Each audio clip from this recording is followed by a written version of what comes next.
president today. A man was arrested for gun and ammunition charges near the official vice president's residency. This has been a developing story all day today. We're going to bring in Fox 5's Evan Lambert. He's live in Washington, D.C. with the very latest. Evan, thanks for being with us here on News Now from Fox.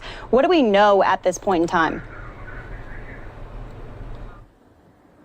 So, Daytona, we know that this happened shortly after noon today, and the suspect, Paul Michael Murray, 31 of San Antonio, according to police, was acting suspiciously. And actually, regional law enforcement here got a warning from police down in several agencies in Texas, warning that Murray might be mentally unstable. He might have had access to a gun. And we do know that after Murray was detained by Secret Service here outside the vice president's residence, that police also found his car, which was a couple miles away in downtown D.C. And in that car, they found an AR-15. They found dozens of rounds of ammunition, high-capacity magazines. Of course, all those things illegal here in Washington, D.C. So that is why he is facing those charges. We also know, because of an internal police document, that warning to law enforcement up this way, that it appears that Murray is mentally unstable, that he believed that the government was coming after him, that he thought the military or the government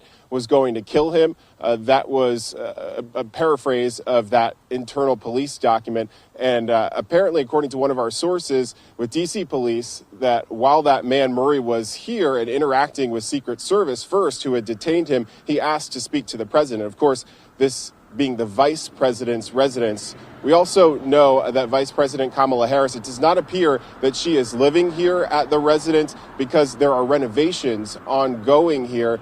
We understand, according to reports, that she had been living at Blair House, which is right across from the White House. Daytona?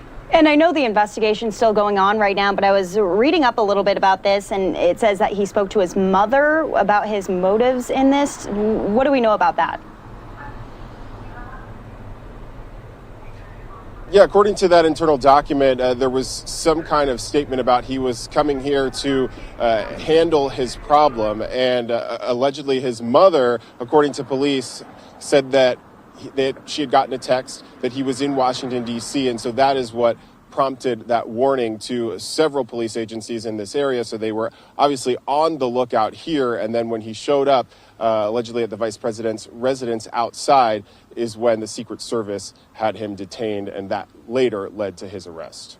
And any reaction coming in from the vice president herself? Clearly kind of a scary situation. She had a busy day today, but are we hearing anything from her?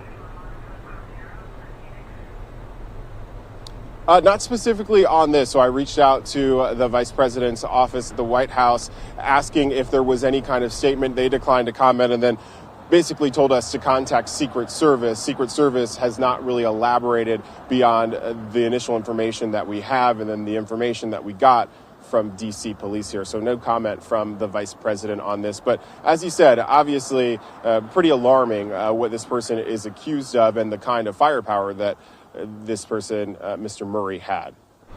And lastly for you, Evan, we know that security has been an issue in Washington, D.C. as a whole. National Guard still deployed in the area. Can you give us an idea of what security looks like right now, not only at the Capitol, but also outside of the vice president's residence? It's under construction right now, but typically, what are these major monuments looking like with members, local law enforcement and national law enforcement as well?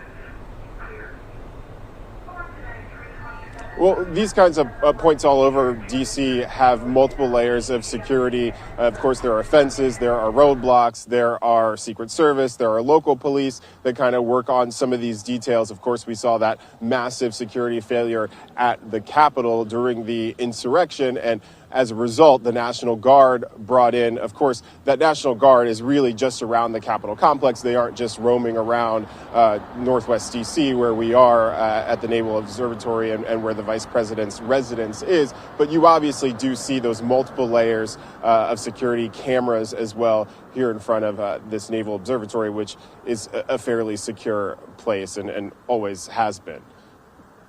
Okay, well, good to know. Evan Lambert in Washington, D.C. with the very latest on this. We appreciate you giving us the latest. Anything that we should be watching for in these charges?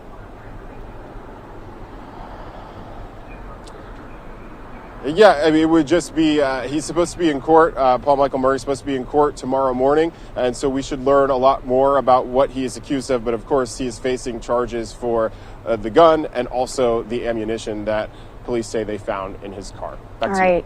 All right, Evan, we'll be watching it. Thanks for being with us.